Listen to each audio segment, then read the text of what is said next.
Hadis ni ada nota di bawah tu 936 muka surat 482 tu.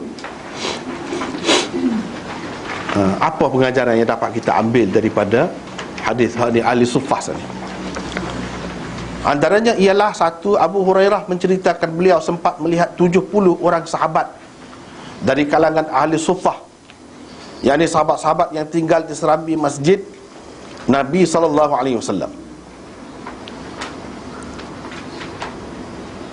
Abu Hurairah sendiri adalah salah seorang ahli suffah. Itu kita kena tahu. Dia kata dia tengok 70 orang ahli suffah. Dalam riwayat ni dia sebut 70 orang. Dan dia salah seorang. Jadi ahli suffah ni lagu mana? Dia mari daripada rata-rata. Mari dah tahu Nabi ni bawa ajaran Islam, pergi macam asrama lah. Suffah ni jadi asrama. Bila tahu dia pergi tu setengah-setengah tu mak pak tak tahu, larilah dia. Setengah-setengah tu anak isteri tak tahu, pergi sendiri gitu. Ada muda tak kahwin lagi, pergi. Nak duduk mana? Nabi suruh duduk situ. Itu ahli suffah. Jadi bilangan mereka ni, Abu Hurairah sebut 70. Boleh jadi dia tengok pada masa tu lah. Sebenarnya bilangan dia ni, dia ada turun naik lah. Ada banyak, ada ketikanya sikit. Sebab apa? Sebab atas keperluan lah. Dan mereka ni umumnya susah. Termasuklah Abu Hurairah sendiri. Dalam Bukhari ni sendiri disebutkan dia kelaparan. Ada ketikanya kelaparan. Kan lapar tu siapa pesal dia, Abu Hurairah ni pesal. Ada kalanya dia ikat batu di perut dia. Ikat batu. Lapar. Puak-puak ni. Puak-puak ni lah duduk hafal Quran, duduk hafal hadis, antaranya duduk tumpu kepada pengajian lah. Nabi ajar apa dia ada semua. Puak-puak ni. Selain daripada tu duduk ibadat apa dia lah. Kalau Nabi ajar ibadat semayang, kontus semayang, dia lah duduk buat dalam masjid tu. Dan kemudian riwayat siapa kepada kita semua yang kita tahu goni buat ni, dia pun ni ada dekat tu sama. Dia tahulah bila Nabi tubik, bila Nabi tak tubik, Nabi buat gapo. Tapi oleh kerana suatu ketika orang Islam ni susah, memang berlaku kelaparan gapo. Ada orang, Abu Hurairah kata, orang ingat ke aku ni gila babi, kata dia. Sebenarnya aku tidak lapar, kata dia. Sampai setelah tu. Tapi dengan berkat ikut Nabi, jadi pengikut Nabi yang setia, kemudiannya Abu Hurairah ni jadi orang besar, kaya. Kata dia. Dia senenguh dia. Dia senenguh dia dengan sapu tangan hak mahal lah, kata dia. Dulu kata dia, hak ni nak boleh, hak ni dia nakal sikit Abu Hurairah ni. Dia salah satu sifat dia nakal. Itu dia. Baru kata dia, ketua lalu dah ni. Dia ada kadang-kadang sebut gitu. Jadi bukan nak suruh main saja dia ya. Dia jenis nakal sikit Abu Hurairah. Tapi lepas pada tu dia jadi kaya-kaya senang lah. Dan dia menikah dengan tuan dia.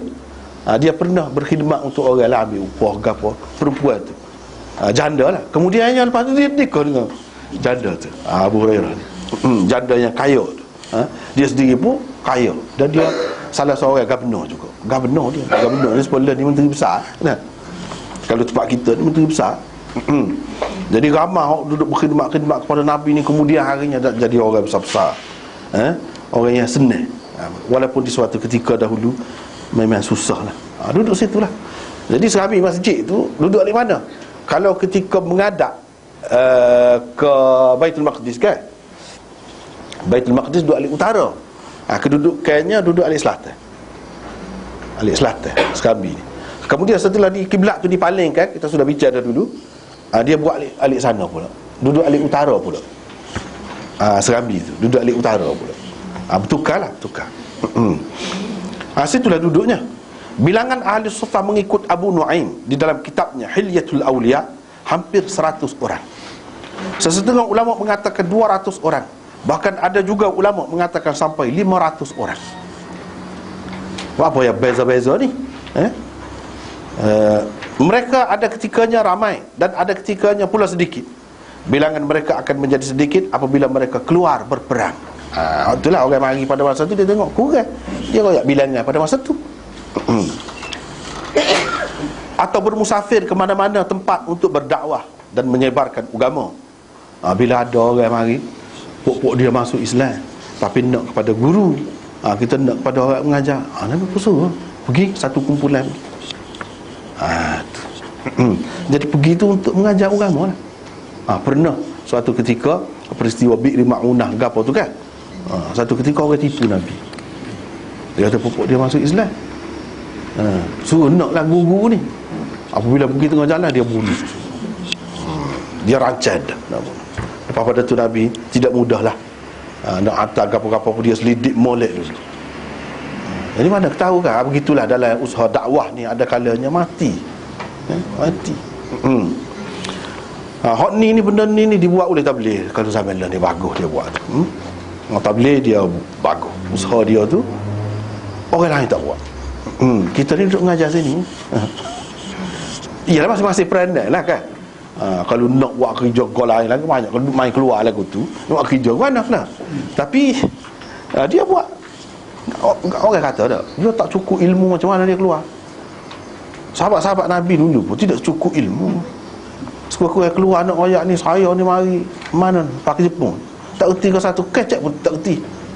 Tapi saya ingat pada saudara kita sini, nak mari sama-sama makan sekali kan, bagus tu.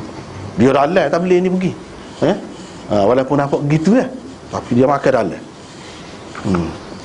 Sekurang-kurangnya waktu kita berasa dia mari jauh, tak ada, dia tak erti ni kecap nak dakwah apa.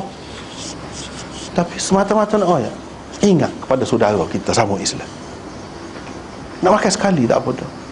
Okay. Nampak tu cinta kepada saudara-saudara tu. Ada kasih sayang tu, persaudaraan Islam.